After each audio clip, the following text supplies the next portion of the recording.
Oke anak-anak, selamat datang di pembelajaran sejarah yang akan membahas tentang revolusi Cina.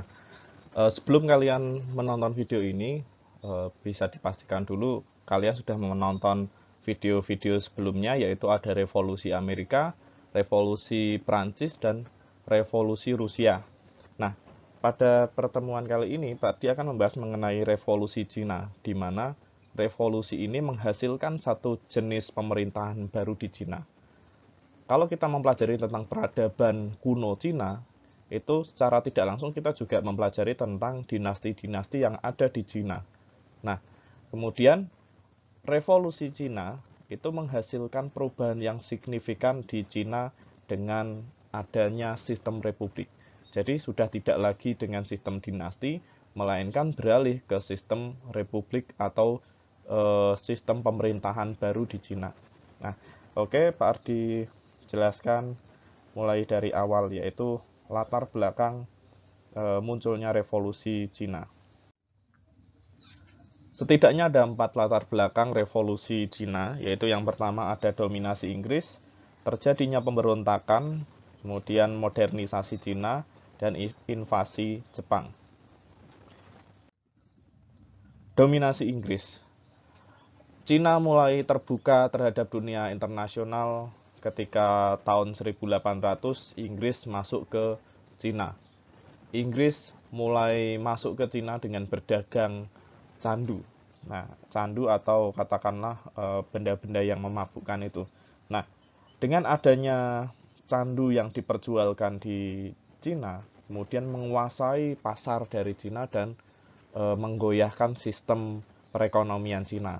Maka setelah adanya candu ini, mulai ada banyak penolakan dari negara Cina, dari kerajaan Cina sendiri.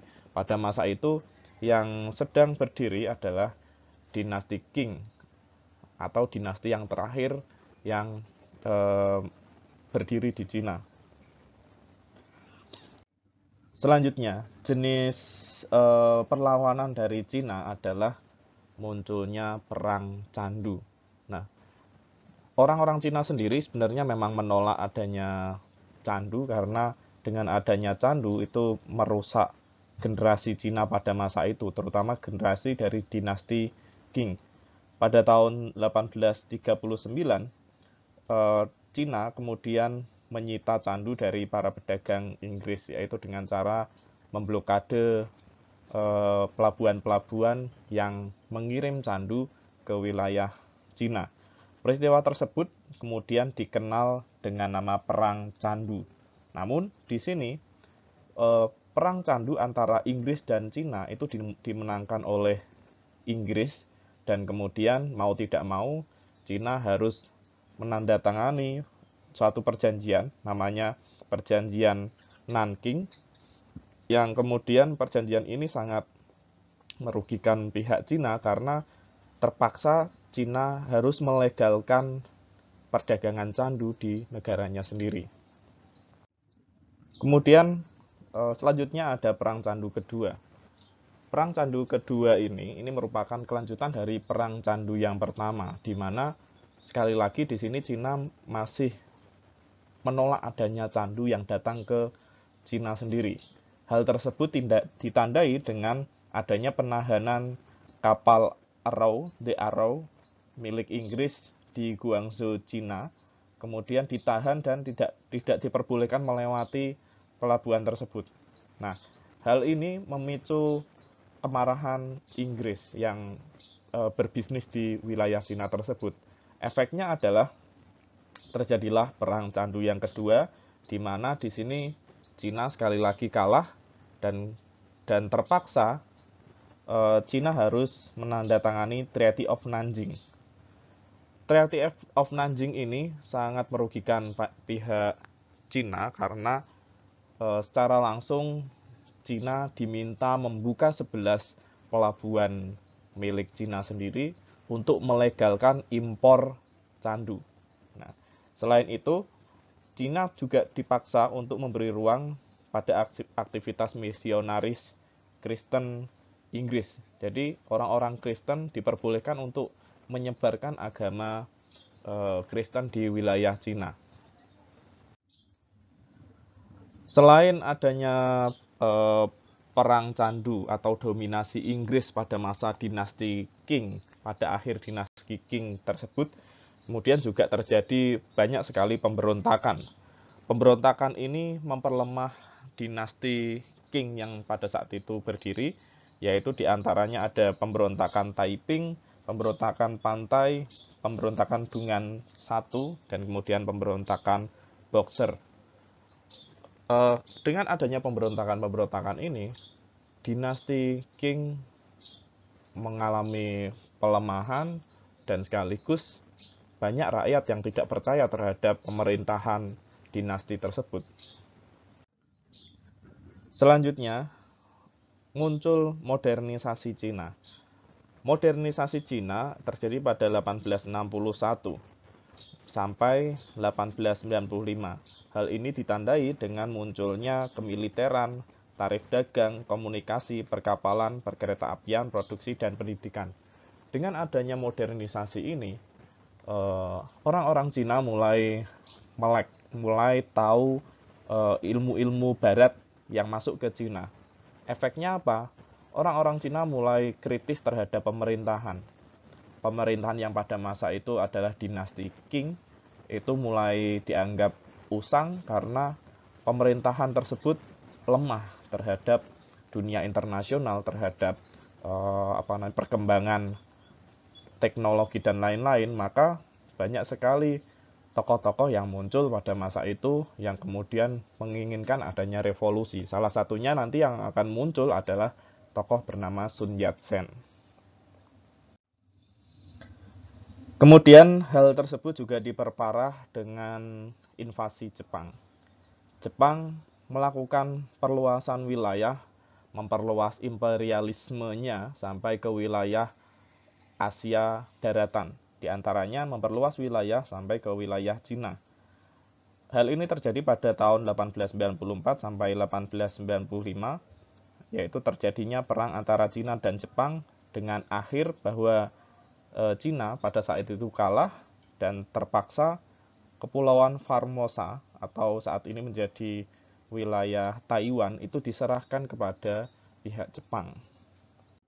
Kemudian latar belakang terakhir dari munculnya perubahan revolusi Cina atau latar belakang terpenting dari revolusi Cina adalah munculnya satu orang atau satu tokoh yang bernama Sun Yat-sen. Jadi berkembangnya dibukanya Cina hubungan dengan Barat itu menyebabkan adanya masuknya paham-paham baru, diantaranya ada sosialisme, liberalisme, komunisme, itu masuk ke Cina. Hal tersebut kemudian merubah banyak pandangan dari orang-orang Cina yang pada saat itu masih masih tertutup sistemnya, yaitu sistem dinasti. Dengan adanya paham baru ini, mulai ada beberapa tokoh yang kemudian menginginkan adanya perubahan. Tokoh yang paling terkenal dalam perubahan dari dinasti ke republik itu adalah Sun Yat-sen. Sun Yat-sen ini dia dianggap sebagai bapak Republik Cina.